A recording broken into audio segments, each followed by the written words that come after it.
My magic is the only way to free you. Refuse me, and you'll rot as my prisoner. The following day, the grand courtyard was silent as the king stood before his people, trembling. Cinderella loomed behind him, her presence commanding and cold. The king gripped the podium, his voice faltering. I am no longer fit to rule.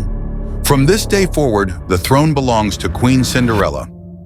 Gasps rippled through the crowd, but before anyone could process the announcement, a voice rang out.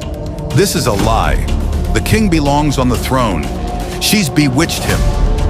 All eyes turned to the servant, his face flushed with anger. But Cinderella remained unshaken, her gaze locked on him, a sinister smile spreading across her face.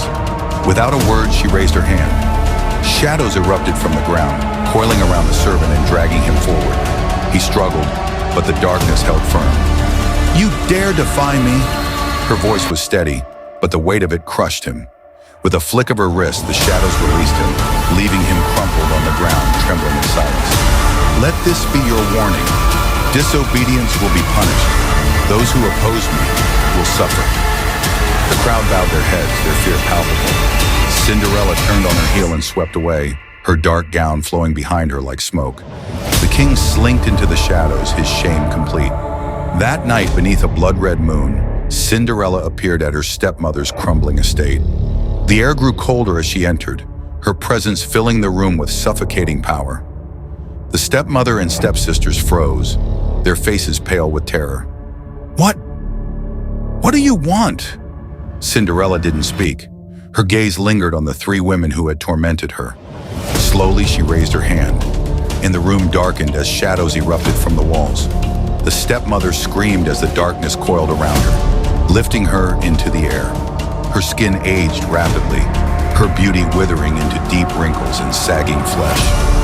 Her fine gown dissolved into filthy rags, and when the shadows released her, she collapsed to the floor, a broken beggar.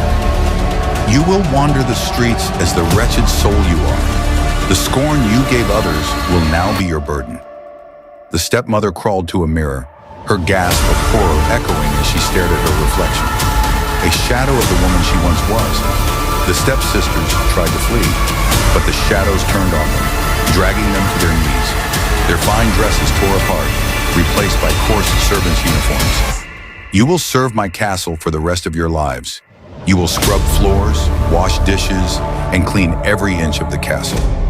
Your hands will know nothing but labor, and your voices will remain silent. Cinderella leaned back on her throne, her icy blue eyes scanning the room. Her transformation was complete. She was no longer the servant. She was the queen, and the world would bow to her. Far away, a lone figure approached the gates of the king's palace. The prince, his clothes torn and dust-covered, dismounted his horse with unsteady legs. His face was drawn with worry, his steps heavy as he entered the palace halls. Father? Cinderella? The silence was deafening. The once bustling palace was empty, its halls filled only with echoes. A servant appeared at the door, their expression wary as the prince turned to them. Where are they? My father and my Cinderella? Your Majesty, the kingdom needs your help. Swing the servant trembling. What do you mean? What's going on? Something was wrong. He could feel it. But was it already too late?